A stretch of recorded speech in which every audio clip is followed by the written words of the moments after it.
신명기 갈라디아서 저희들이 설교를 말씀을 들으면서요, 신명기 갈라디아서를 볼 때 그거를 참조해 주시기를 바랍니다. 골로새서 3장 12절 14절 하나님의 말씀이 이러합니다. 그러므로 너희는 하나님이 택하사 거룩하고 사랑받는 자처럼 긍휼과 자비와 겸손과 온유와 오래 참음을 옷 입고 누가 누구에게 불만이 있거든 서로 용납하여 피차 용서하되 주께서 너희를 용서한 것 같이 너희도 그리하고 이 모든 것 위에 사랑을 더하라. 이는 온전하게 매는 띠니라. 저희들이 몇 주를 걸쳐 이웃 사랑에 대해서 생각해 보고 있습니다. 그럴 때 이 질문에 대해서 저희들이 생각해 보았습니다. 과연 내 이웃은 누굴까? 내가 사랑해야 될 내 이웃은 누굴까에 대해서도 생각해 보았습니다. 넓게는 내 이웃은 나의 도움이 필요한 모든 사람이 내 이웃이 됩니다. 굉장히 넓죠? 나의 도움이 필요한 모든 사람이 내 이웃이 됩니다. 그리고 내 이웃은 내가 사랑하고 싶은 사람만 사랑하지 않습니다. 내 이웃을 내가 한정 짓지 않습니다. 예수님은 분명 원수까지 사랑하라고 말씀하고 있습니다. 그러면 내 이웃에는 원수도 포함되고 있는 것을 보게 됩니다. 나를 힘들게 하는 사람도 내 이웃이 됩니다. 내가 불편한 사람도 내 이웃이 됩니다. 어색한 사람도 내 이웃이 됩니다. 그렇게 넓게 내 이웃에 대해서 저희들이 생각을 해봤다면 저는 좁은 범위 안에서도 내 이웃에 대해서도 생각해 보았습니다. 좁은 범위에서 내 이웃은 시애틀 남포교회 교인들이라 생각해 보자고 했습니다. 바로 여러분 옆에 있는 사람들이 내 이웃이고 내가 정말 사랑해야 될 이웃이라고 여러분들에게 누누이 강조했습니다. 자, 이럴 때 이런 오해가 없으시기를 바랍니다. 저희 교회가 무슨 이기적인 공동체가 돼서 우리만 사랑하자라고 제가 이야기하는 거 아닙니다. 우리 교회만 교회이기 때문에 우리 교회만 사랑하자, 우리 교회만 사랑하자라고 말하고 싶어서 여러분에게 우리 교인들을 사랑하자라고 강조하는 내용은 아닙니다. 제가 우리 교인부터 사랑하자라고 이야기하는 이유는 바로 이 이유 때문입니다. 제가 이 교회 온 지도 3년밖에 안 돼요. 7월이 돼야 3년입니다. 아직 몇 개월 남았죠. 그러니까 2년 몇 개월이죠? 7, 8개월 됐나요? 그러니까 여러분들이 저를 알아도 3년이 안 돼요, 사실. 그죠? 여러분이 저를 알아도 3년이 채 되지 않습니다. 여러분들이 저를 많이 알아 3년이 되지 않아요. 그리고 여기 모인 많은 사람들이 길어야 2년. 물론 저와 함께 하셨던 분은 훨씬 더 오래되신 분이 있지만 길어야 2년, 정말 길어야 3년, 대부분이 1년, 2년 안팎에 계신 분들이 저희들이 왔어요. 적게는 진짜 몇 달밖에 안 되는 분들도 있습니다. 몇 주도 있나요? 근데 몇 달은 되죠. 저희 교회는 지금 교회 상황이 어떠냐면 새로 오신 분들이 조금 더 많은 상황입니다. 좀 많은 상황이에요. 그래서 저는 우리가 이웃이라고 얘기할 때 좀 범위를 적게 생각해 보자는 얘기입니다. 아직도 우리 교인들도 잘 몰라요. 서로 좀 어색하죠. 좀 불편할 수도 있습니다. 그게 뭐 싫어서가 아니라 아직 알아갈 기회가 없으니까 좀 불편할 수가 있어요. 그래서 우리가 세상을 품어야 됩니다. 그저 모든 사람을 내 이웃과 사랑해야 되지만 저희 교회가 갖고 있는 어떤 상황적인 것 때문에 제가 강조를 하는 거예요. 내 이웃을 좀 나성남포교회 아직 3년이 됐는데 나성이 안 돼. 죄송합니다. 이게 참 아직 3년이 됐는데 이렇습니다. 시애틀 남포교회 정말 그래서 제가 강조하는 거예요. 우리가 아직 잘 모르니까 좀 서로 좀 더 사랑해야 되는 훈련이 필요하지 않나라고 해서 제가 그 이웃을 범위를 굉장히 좁게 쓰고 강조하려고 하려고 하는 것입니다. 자, 오늘은 골로새서를 통해서 여러분과 함께 네 가지에 대해서 좀 생각을 해보면서 이웃사랑을 오늘로서 좀 이렇게 주제를 좀 마감해 보려고 합니다. 자, 골로새서에서 네 가지를 저희들이 좀 생각을 해보려고 하는데, 이웃사랑에 대해서 네 가지를 좀 생각해 보려고 하는데요. 첫째로, 저희들이 정말 성경에서 말하는 이웃을 사랑하기 위해서는 내가 받은 은혜를 진심으로 깨달아야 됩니다. 성경이 원하는 내 이웃을 내 몸과 같이 사랑하기 위해서는 내가 받은 은혜를 진심으로 깨달아야 됩니다. 그다음 둘째로, 이렇게 은혜를 받은 자들에게 사도는 명령을 합니다. 옷을 입으라고 그래요. 어떤 옷을 입으라냐면 예수님의 성품을 입을 것을 명령하십니다. 이웃사랑이 굉장히 중요한 내용입니다. 그리고 세 번째로, 어쩌면 오늘 설교에서 가장 중요한 내용이 될 수 있는 것이 이 세 번째인데요.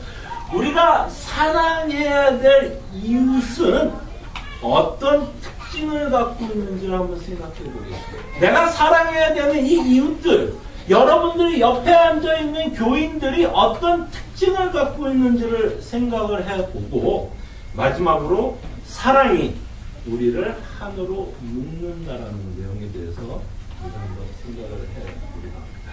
자, 첫째로 이웃사랑하기 위해서는 먼저 우리가 어떤 은혜를 받았는지를 정말 절실하게 깨달아야 됩니다. 12절에 보니까 사도는 이렇게 시작합니다. 너희들이 어떤 자들이며 너희들이 어떤 하나님의 은혜를 받고 있으며 너희들이 하나님의 은혜로 말미암아 새로운 정체성을 갖는다고 해요. 새로운 아이덴티티. 우리를 뭐라 그래요? 너희는 어떤 자라냐면 하나님이 너희를 선택했다고 얘기하고, 그래서 거룩하고 사랑받는 자라고 말해요. 이게 우리의 정체예요. 이것이 우리가 하나님과 맺는 관계입니다. 사랑을 받고 있는 관계. 자, 여러분들이 이 언어를 들어보시면 사도 바울이 쓰고 있는 이 언어는 구약의 언어예요. 하나님이 이스라엘에게 사용했던 언어를 지금 예수 그리스도를 믿고 있는 자들에게 적용하고 있습니다. 자, 그러면 이 구약적인 언어를 저희들이 좀 이해를 하면, 지금 사도 바울이 하나님 우리를 선택했다, 거룩했다, 사랑을 받는 자라는 의미를 저희들이 조금 더 잘 이해할 수 있을 것이라 생각이 듭니다. 신명기입니다. 여러분 그거를 참고하세요. 신명기 7장 7절에 8절에 보면 하나님이 이스라엘 민족을 선택한 이유를 설명합니다. 이 선택한 이유를 우리가 잘 이해해야 돼요. 자, 신명기 7장 7절 8절을 보면 여호와께서 너희를 기뻐하시고 너희를 택하심은 너희가 다른 민족보다 수요가 많기 때문이 아니라 너희는 오히려 모든 민족 중에 가장 적습니다. 여호와께서 다만 너희를 사랑하심으로 말미암아 또는 너희 조상들에게 하신 맹세를 지키려 하심으로 말미암아 자기의 권능의 손으로 너희를 인도해 내시되 너희를 그 종되었던 집에서 애국 왕 바로의 손에서 속력하셨나니 라고 말씀하며 하나님께서 왜 너희를 선택했고 왜 내가 너희를 구원했느냐라는 걸 설명하는데, 그 첫 번째 이유가 내가 너를 사랑한다라고 표현해요. 사랑으로 말미암아. 근데 이 사랑은 지금 하나님이 이스라엘에게 말하고 있는 이 사랑은 하나님이 사랑하기로 작정했다라는 사랑인데요. 하나님이 사랑을 작정했다라는 이 표현의 의미는 뭐냐면, 너희들이 어떤 조건이 있어서 내가 너희들을 사랑하고 있지 않다라는 얘기예요. 너희들이 어떤 조건이 있어서 내가 너를 사랑하는 게 아니라 나는 너희들을 사랑하려고 마음먹었기 때문에 사랑한다라고 얘기합니다. 바로 너희들이 어떤 조건이 없는 사랑을 받고 있다라는 표현으로 7절에서 하나님이 그렇게 말한 거예요. 너희를 택하심은 너희가 다른 민족보다 수요가 많기 때문이 아니니라. 무슨 얘기예요? 너희들이 다른 민족과 비교해서 너희들이 참 못났다라고 얘기하고 싶은 거예요. 이 말을 함으로써 하나님이 이스라엘을 선택한 아무 이유가 없다라는 얘기를 하나님이 이렇게 표현하고 있습니다. 이스라엘이 혹시 착각할까봐, 자신들이 어떤 조건이 있어서 하나님이 자신들을 선택했다는 걸 착각할까봐 하나님이 확실하게 각인시키는 것입니다. 너희들이 수요가 다른 나라보다 적다. 너희들은 참 약한 나라다. 참 볼품없다. 내가 너희들을 사랑할 아무 조건이 없다는 것을 명시하고 있다는 것입니다. 그리고 하나님이 이스라엘 민족을 아무런 조건 없이 선택하시고 사랑하고 있다는 그 증거는 이스라엘의 역사 가운데 하나님이 이들을 끊임없이 사랑하고 있는 것을 통해서 증명이 됩니다. 아무런 조건 없이 하나님 사랑하고 있다는 것이 이스라엘의 역사를 여러분들이 조금만 이해하면 이해할 수 있어요. 이스라엘은요, 끊임없이 하나님께 죄를 지었습니다. 그죠? 그들은 끊임없이 우상을 섬기고 끊임없이 율법을 어기고 끊임없이 하나님에게 배신을 했던 민족입니다. 이들의 심각성을 하나님은 이렇게까지 표현을 했어요. 이사야서 1장에 있는 내용을 조금 이렇게 요약해서 표현하자면 하나님이 이스라엘 백성에 대해서 이렇게 얘기합니다. 야, 동물들도 주인을 알아보는데. 여러분 개 키우죠? 개 키우신 분들, 개 키우는 분들은 그 개도 주인을 알아봐요. 밥을 주면 그 손을 절대로 물지 않습니다. 근데 이스라엘 민족에 대해서 하나님 뭐라 그래요? 너희들은, 야, 동물들도 주인을 알아보는데 너희들은 동물만도 못하는, 내가 그렇게 너희들을 먹이며 보호하고 보존하는데 너희들은 끊임없이 내 손을 물는구나.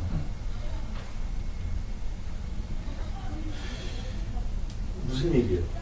이 역사를 통해서 뭐예요? 하나님이 정말 이스라엘 민족을 사랑할 만한 조건이 전혀 없었다는 거죠. 이스라엘이 하나님께 대하는 걸 통해서 저희들이 보게. 자, 이렇게 이스라엘을 사랑하고 선택하고 있는 것을 보면서 성경은 우리가 받고 있는 은혜를 사실 설명하고 있는 거예요. 하나님이 이스라엘을 사랑하고 있는 그 모습이 바로 하나님께서 예수 그리스도를 통해서 우리를 사랑하고 있는 그 모습을 보여주고 있다는 것입니다. 우리가 죄인 되었을 때 우리도 이스라엘처럼 하나님을 배신하고 하나님의 마음을 아프게 하고 하나님의 은혜를 안다고 하면서 끊임없이 우상을 섬기고 율법을 어기고 있는 우리에게 그는 끊임없이 사랑하고 있다는 것.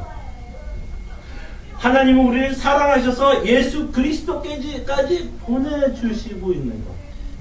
하나님의 사랑을 전혀 받을 자격이 없는 우리에게 그 사랑을 베풀고 있다는 것. 바로 우리가 받고 있는 은혜를 설명하고 있다는 것입니다. 바로 지금 사도 바울은 구약에 있는 이스라엘의 역사를 보면서 우리가 받고 있는 은혜를 지금 설명합니다. 그래서 우리 하나님은 이스라엘 백성에게 너희들은 거룩한 백성이라고까지 칭해줍니다. 거룩하니 뭘 거룩해요? 그러나 하나님께서 칭해주는 거예요. 여겨주는 거예요. 그들은 어떤 민족과도 구별된 민족이었어요. 그들은 독특하게 하나님의 소유된 백성이었고 하나님에게 사랑을 받고 있었던 아주 독특한 구별된 백성인 것을 우리에게 보여줍니다.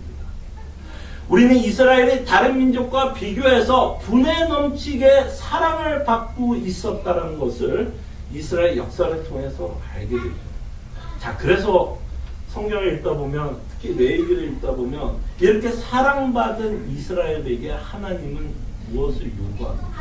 삶을 요구해요. 뭐라고 말씀하냐면 내가 거룩하니 너희들도 거룩하답니다. 삶을 요구해요. 그게 이제 십계명을 주는 의도이기도 합니다. 거룩한 삶을 살라고 얘기했을 때 어떻게 사는 게 거룩한 삶이냐? 바로 그 십계명의 삶을 살아내는 것이 거룩한 삶이다라고 말해요. 삶의 요구예요. 명령이 나갑니다. 자, 우리가 얼마나 하나님을 배신하고 하나님을 섭섭하게 살아가고 있는지를 여러분과 제가 명확하게 인식해야 돼요. 여러분들이 이스라엘과 다를 것이 없다라는 것, 내가 얼마나 큰 죄 있는 걸 명확하게 인식을 하고 있어야만 지금 하나님이 요구하는 그 이웃 사랑이 가능하게 됩니다. 잘 기억하고 있으세요? 자, 두 번째 포인트입니다. 자, 이렇게 은혜를 받았기에 사도는 그 은혜에 근거해서 명령을 합니다. 마치 구약에서 내가 거룩하니 너희도 거룩하라고 그 명령을 내리는 것처럼 우리가 예수 그리스도를 말미암아 은혜를 받았기 때문에 너희들은 이렇게 살 것을 사도 바울은 요구합니다.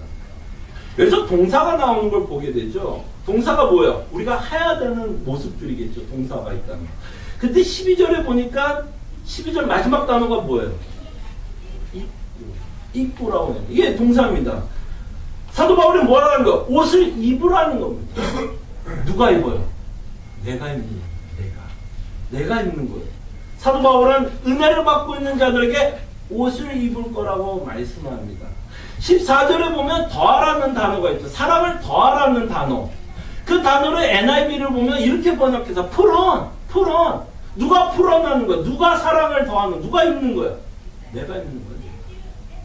지금 사도 바울은 은혜를 받고 있는 자들에게 지금 옷을 입으라고 말씀합니다. 우리가 입어야 돼. 우리가 입어야 됩니다. 자, 이 부분에 대해서는 제가 지난주 설교 때 좀 설명했던 내용을 좀 잘 기억해 주시길 바랍니다. 한 번만 더 설명을 합니다. 자, 하나님의 주권적인 은혜와 우리가 순종해야 되는 교리에 대해서 제가 분명히 지난주에 전혀 충돌이 없다고 말씀했습니다. 그죠? 하나님의 주권적인 은혜와 우리가 순종해야 되는 부분에 대해서 전혀 충돌이 없다고 말씀을 드렸습니다. 그렇기 때문에 우리가 순종을 하기 위해서는 당연히 어떤 모습이 나올 수밖에 없는 거예요. 애를 써야 되는 모습이 나오는 거예요. 그 애를 쓰는 모습이 어떻게 나와요? 이 구절은 내가 옷을 입는 모습으로 나타날 수밖에 없습니다. 자, 분명 우리는 하나님의 주권적으로 은혜를 받아 구원을 받습니다.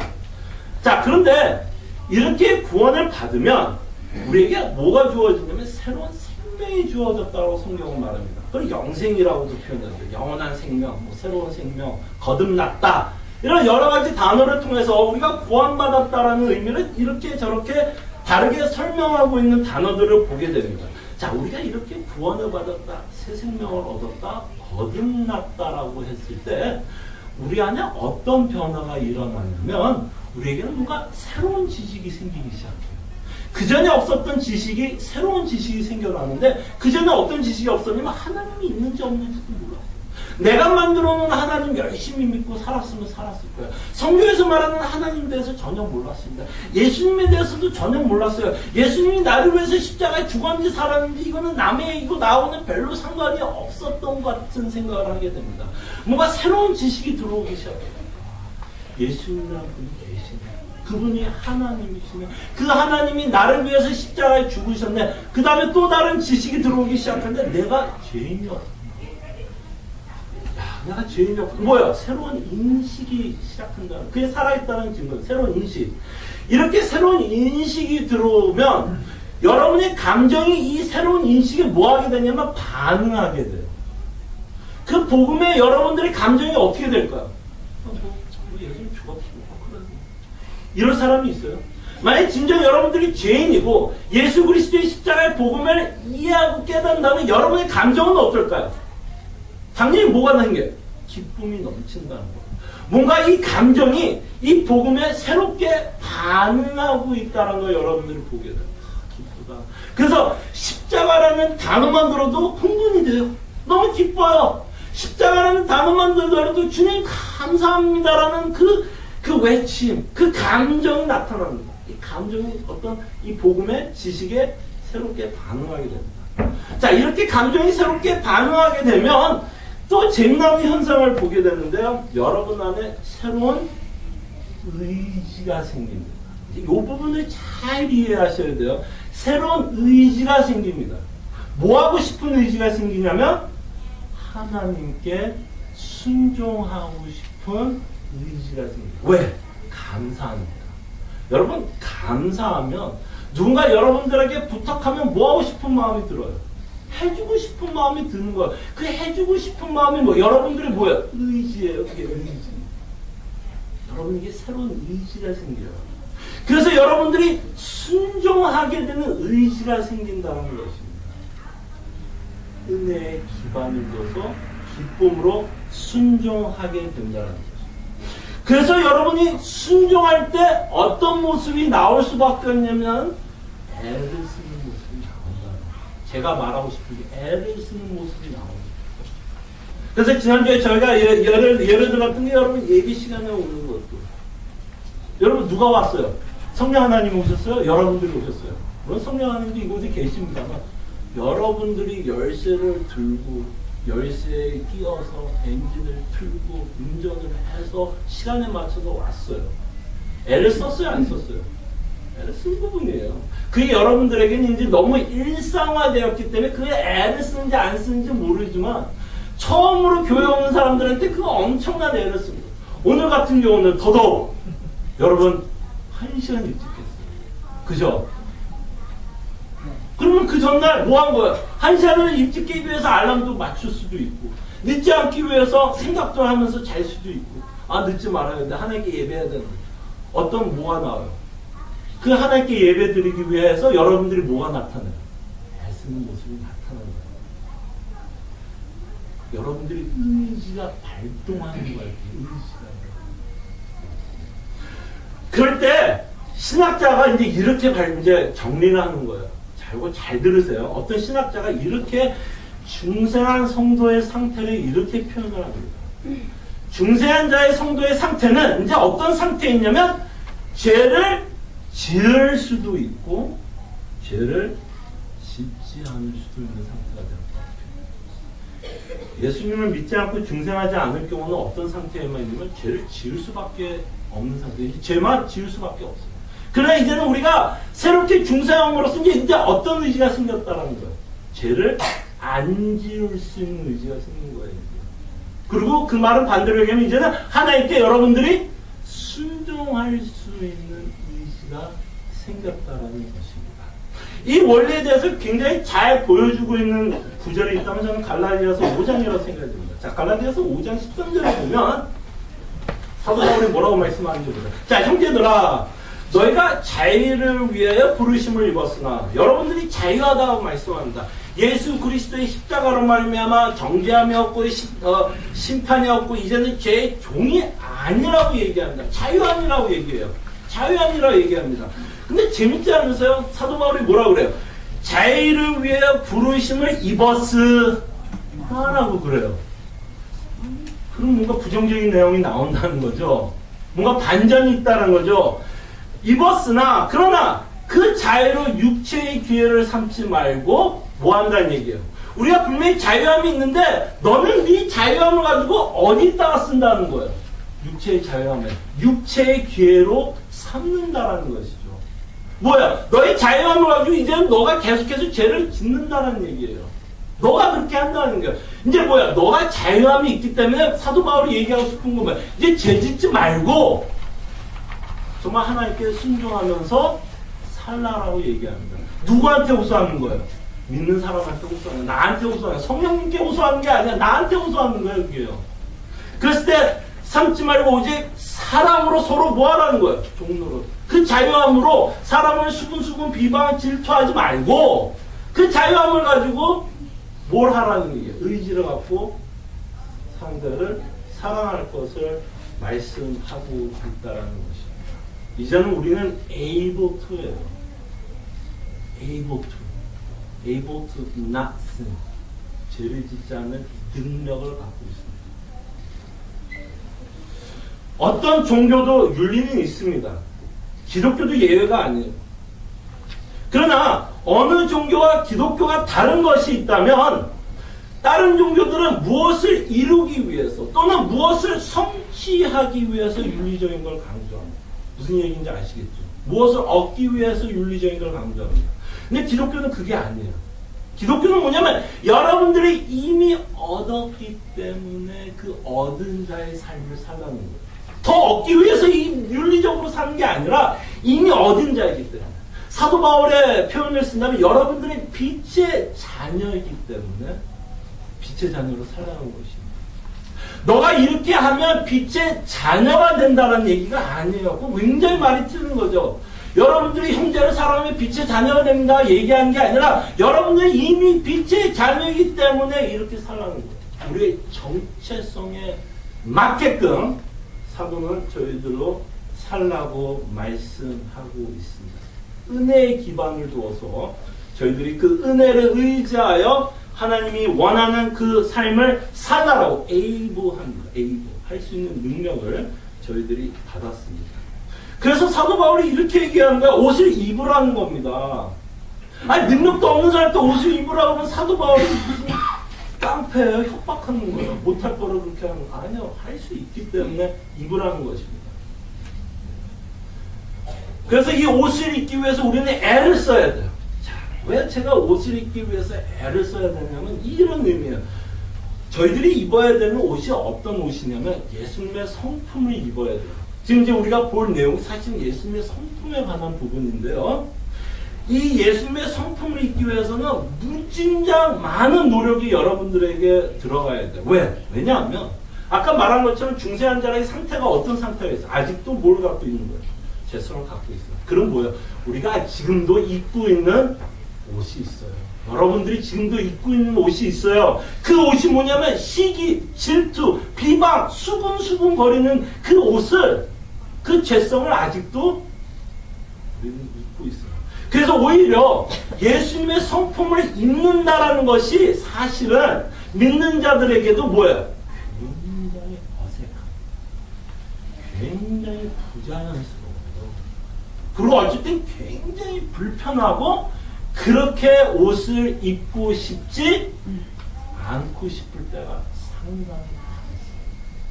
그래서 사도 바울은 다른 구절을 보면 뭐라? 쳐서 복종시킨다라는 표현이 그냥 나오는 말이 아니에요.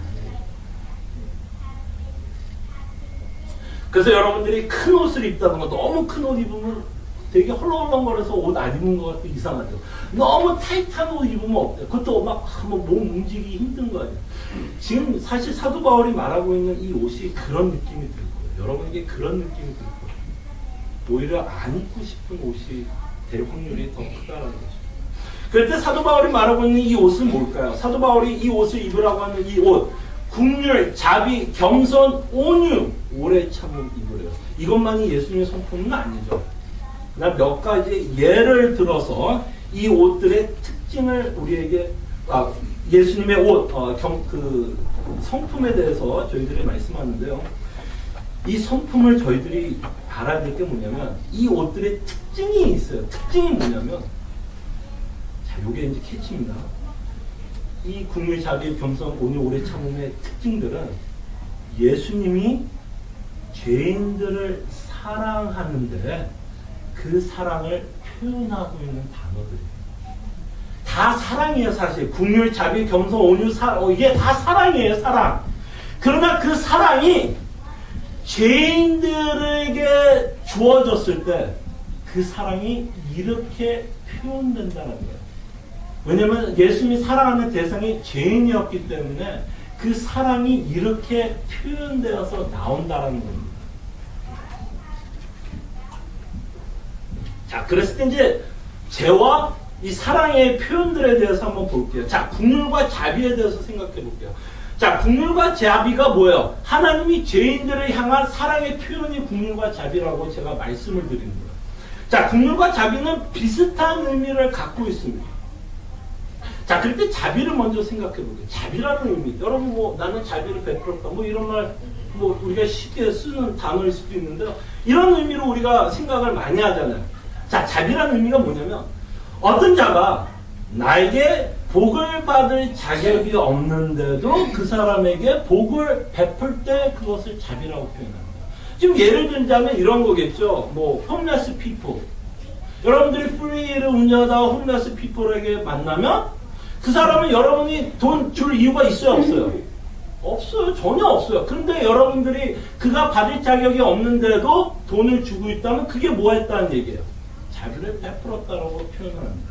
근데 이 자비보다 국률이라는 의미가 조금 더 강한 의미를 갖고 있습니다. 이 국률이라고 말하고 있는 이 단어의 의미는 이런 의미가 있어요. 자, 자비하고 조금 다릅니다. 한번 들어보세요. 자, 자비는 복받을 자격이 없는데도 복을 베푸는 걸 자비라 그러면, 긍휼은 뭐냐면 복을 받을 자격이 없는 것뿐만 아니라 이 사람은 나에게 저주와 심판을 받고 죽기에 합당한 자였는데도 불구하고 복을 베푸는 걸 긍휼이라고 표현합니다. 다르죠? 홈레스는 여러분에게 잘못했어요? 없어요? 근데 그건 베푸는 건 자비예요. 근데 그 홈레스가 여러분들이 차를 5년 전에 훔친 홈레스였다는 걸 여러분들이 아는데도 그 사람에게 돈을 줬다면 그게 뭐란 얘기예요? 긍휼이. 왜? 그 사람은 원래 여러분 뭐 해야 돼요? 신고해야 되죠. 저 사람이 내 차 훔친 사람이라고 신고를 해야 되는 게 마땅한데 그 상황에서도 그 사람에게 돈을 주고 있다면 그게 바로 긍휼이라는 거죠. 이게 바로 십자가를 우리에게 설명하고 있는 단어라는 것이죠. 그죠? 긍휼의 의미를 우리가 생각을 하면 빚을 진 자를 탕감해주는 그 비유를 통해서 빚진 자에게 그 주인은 이자를 벌을 정도 충분했습니다. 매를 때려도 충분했는데 그 빚을 탕감해줍니다. 그거를 긍휼을 베풀었다고 표현합니다. 긍휼을 베풀었다. 바로 하나님이 예수님이 우리를 사랑하는 마음이 바로 어떻게 표현되는 거예요? 긍휼하심으로 표현되는 거예요. 우리가 마땅히 하나님으로부터 심판을 받고 저주를 받고 죽기에 합당했는데 하나님이 우리를 사랑한다라는 표현이 어떻게 표현되는 거예요? 긍휼을 베풀었다는 것으로 표현되고 있는 것을 보게 됩니다. 바로 그 긍휼한 마음 때문에 예수님이 뭐 하신 거예요? 십자가에서 저희를 대신하여 저주를 받고 죽고 있다는 것입니다. 자, 겸손에 대해서 생각을 해보면 예수님이 우리를 구원하기 위해서 죄인을 구원하기 위해서 그는 이 세상에 오셨어야만 했어요. 자, 호랑이를 잡기 위해서는 어디를 들어가야 되죠? 호랑이 아주 호랑이 잡을 수 있어요. 예수님이 우리를 구원하기 위해서 예수님이 이 땅에 오셔야 됩니다. 근데 성경은 뭐라고 말씀하냐면 예수님이 이 세상의 만왕의 왕이라고 표현하고 있고 창조주라고 말씀하고 이 세상을 보존 유지하는 만왕의 왕이라고 합니다. 엄청난 지존자라고 표현합니다. 그러나 그는 지존자였음에도 불구하고 창조주 하나님에도 불구하고 그는 이 땅에 오셔서 왕의 대우를 받는 것이 아닙니다. 오히려 왕이 아니라 완전히 종만도 못한, 노예만도 못한, 인간만도 못한 취급을 받으면서 예수님이 십자가에 죽었죠.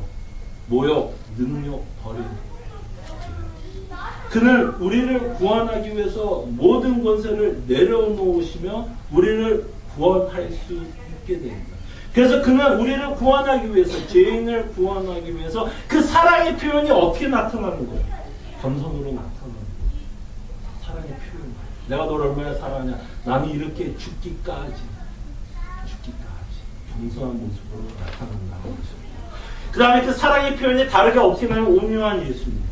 수고하고 짐진 자들을 부르고 있는 예수님, 힘들어하고 아파하고 있는 자들을 외면하지 않고 있는 예수님, 그 뿌리치지 않고 있는 예수님, 배고프고 아프고 귀신 들린 자들을 버리지 않으시고 온유한 마음으로 소유된 자, 버린 자들을 부르고 있고 수고하고 짐진 자들을 부르고 있는 그 온유한 마음, 바로 그 온유한 마음이 하나님의 사랑을 보여준다는 것이죠. 그래서 그는 십자가까지 지십니다.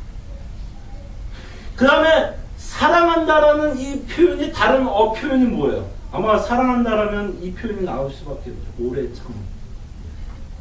사랑하기 때문에 오래 참는 겁니다. 여러분. 사랑하기 때문에 오래 참는 거예요. 이스라엘 역사를 보시기 바랍니다. 하나님이 선택한 민족을 하나님이 포기하지 않고 있습니다. 저희들 같았으면 옛날에 포기했죠. 제가 하나님이었으면 다 쓸어버리고 다른 민족 하나 만듭니다. 하나님이 선택한 민족 포기하지 않아요. 그 하나님의 사랑이 어떻게 나타나요? 오래 참음으로 나타나는 것이죠. 그렇게 배신을 밥 먹듯이 하는 이스라엘 향해서 그는 끊임없이 구원자를 보낼 것을 약속하십니다. 오래 참는다라는 이 말에는 결탄코 하나님이 포기하지 않는다는 것이죠. 하나님이 여러분들을 사랑한다라는 이 말에는 무슨 의미가 들어있는 거야? 나는 너희를 결단코 포기하지 않는다라는 의미가 들어있습니다. 바로 이 옷을 입으라는 거예요. 사도 바울. 바로 예수님이 십자가에서 보여줬던 그 사랑의 다양한 형태들을 저희들 보러 입으라고 얘기합니다. 왜 사도 바울이 이 예수님이 십자가에서 보여줬던 그 사랑의 다른 형태들을 입으라고 하는 이유가 있어요.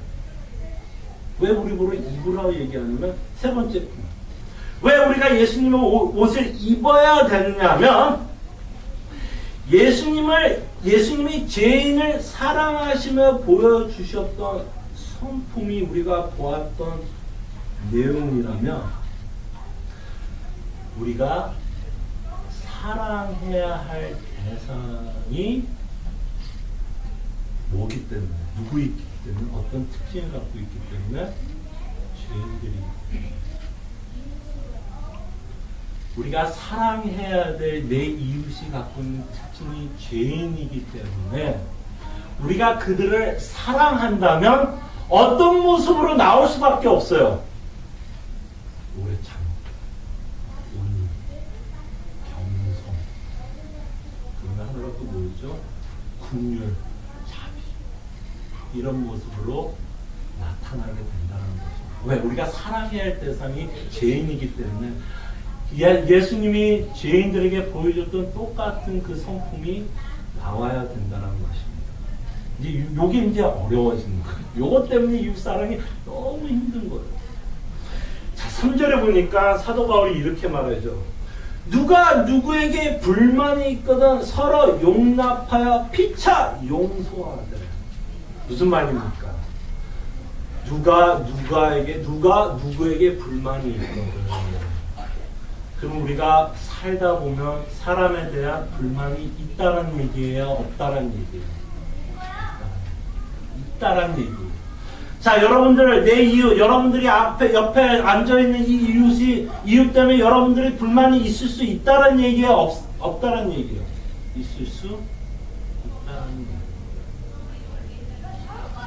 서로 용서를 해주라는 이 말에는 우리의 인간관계 안에서 서로에게 잘못할 수 있다라는 거예요. 왜?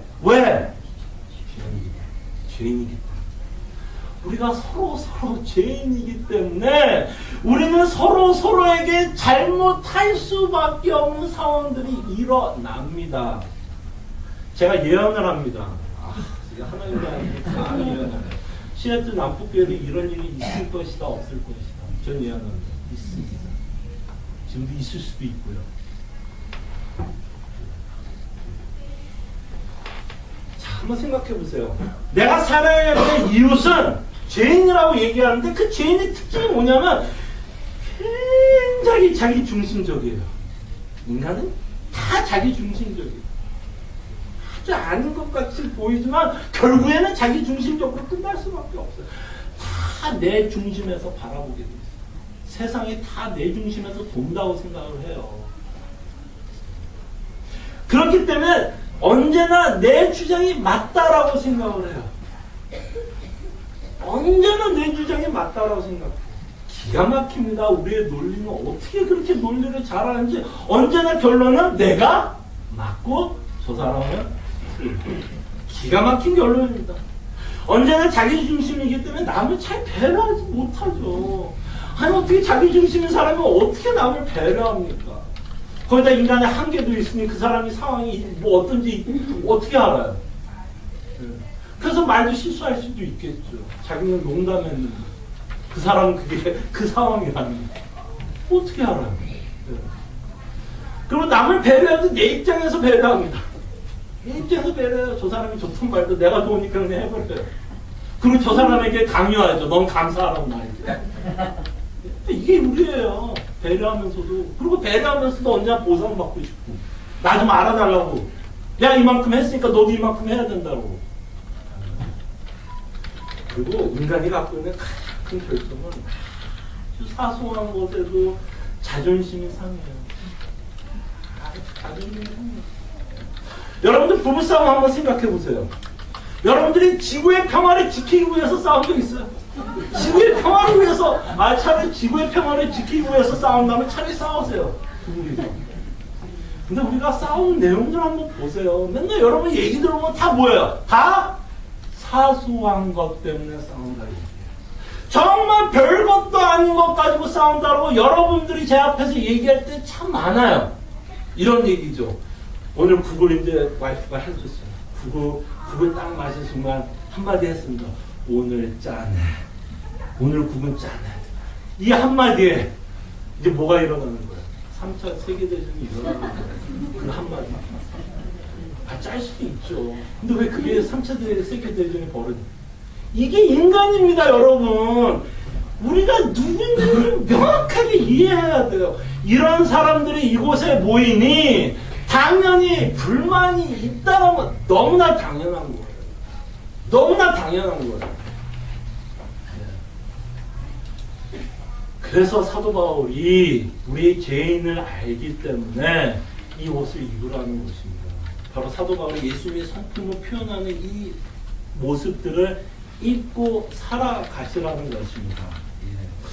그랬을 때 사도 바울이 여기서 말하고 있는 구절처럼 너희들이 어떤 은혜를 받고 있는지를 다시 한번 말씀해요. 12절에서 너희들은 거룩한 백성, 선택한 백성, 사랑받는 자라고 얘기했던 그 내용을 용서해야 되는데 그 용서해야 되는 이유를 설명하면서 우리가 받은 은혜에 대해서 다시 한번 말씀합니다. 우리가 어떤 은혜를 받았냐? 주께서 너희들을 용서한 것 같이.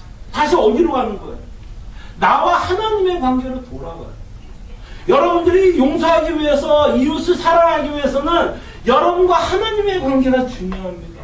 여러분들이 어떤 은혜를 받았고 여러분들이 어떤 죄인이었는데 하나님께서 용서하고 있는지가 철저하게 이해가 되어야만 그때 내 이웃을 내 몸과 같이 사랑할 수 있습니다.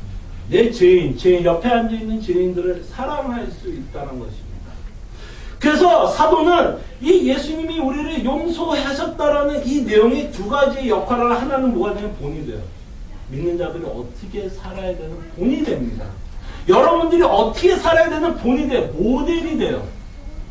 그러나 예수님이 우리를 용서한 건 모델뿐만 아니라 가장 중요한 건 뭐야? 우리가 왜 용서를 해야 되는 동기도 중요해요. 동기가 뭐예요?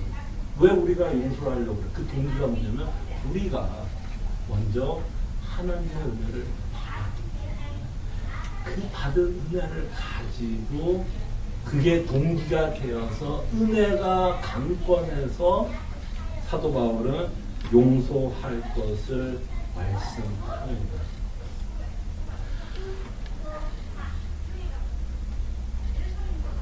옆에 있는 사람들이 여러분들에게 잘못한 것만큼 우리는 하나님에게 더 많이 잘못했다는 게 인식이 돼야 돼요.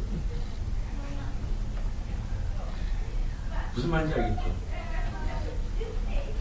여러분들이 얼마나 큰 빚이 탕감받았는지를 이해하지 못하면 그 탕감받은 비유 여러분 기억하셔야 돼요.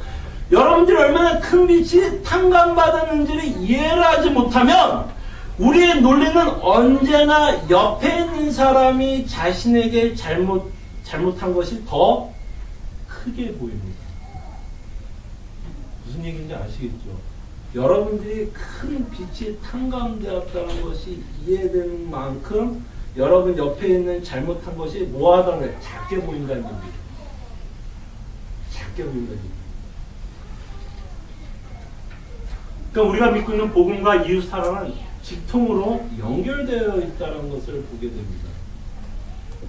그랬을 때 이웃 사랑은 사실 어디서부터 시작하면 자신이 죄인인 것을 아는 것부터 시작이 됩니다.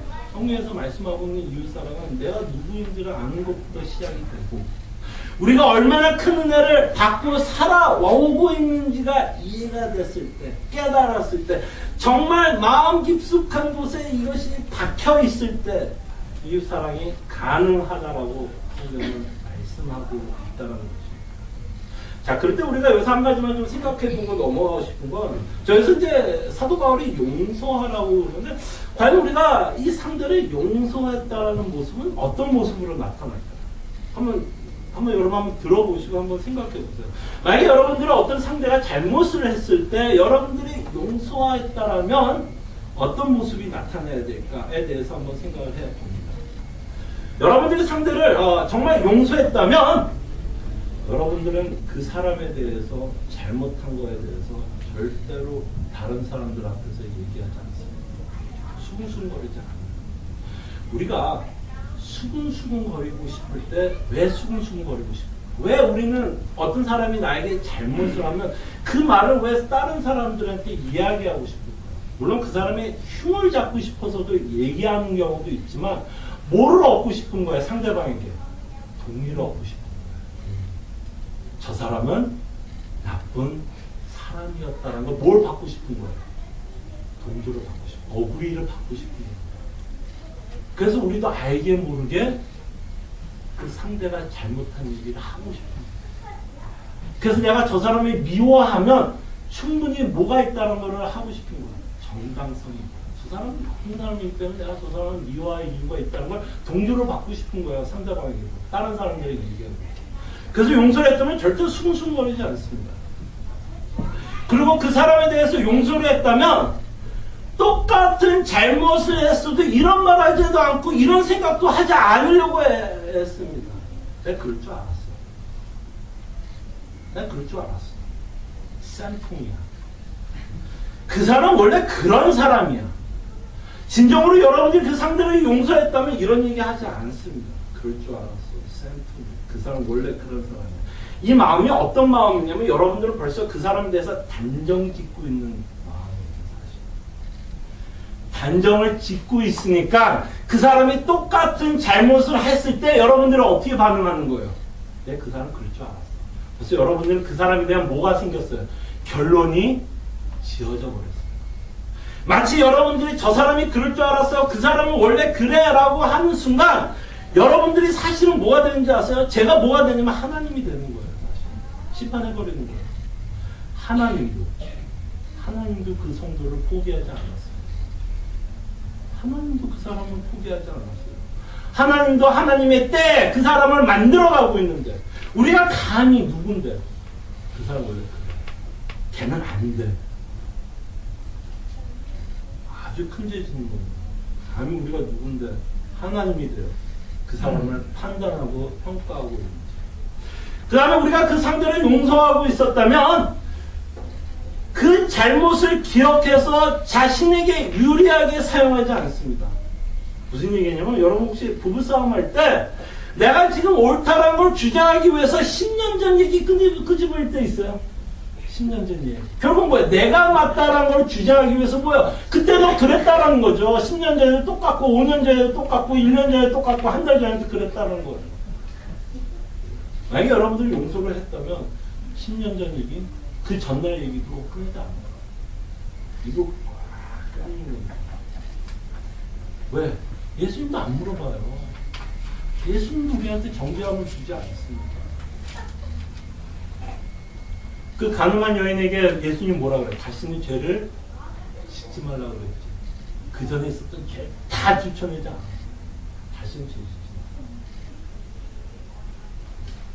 정말 우리가 정말 용서하고 있는지 정말 우리가 그 은혜의 기반을 두어서 정말 우리가 용서하고 있는지 우리들이 한번 자기 자신을 좀 점검해 보시기를 바랍니다. 그래서 네 번째 사도 바울이 이렇게 얘기합니다. 이럴 때 우리는 이웃사랑을 한다는 것이죠. 이럴 때 교회가 하나됨을 지킬 수 있다는 거죠. 아니 서로 불만 있을 때 서로 용서할 수 있다면 교회가 힘들 게 뭐가 있겠어요? 결국 불만이 생겼을 때 그 불만을 어떻게 해결이 되지 않으니까 결국은 뭐가 돼요? 감정 싸움 되고 서로 등 돌리고 결국에는 어떻게 돼요? 한 명은 교회를 떠나야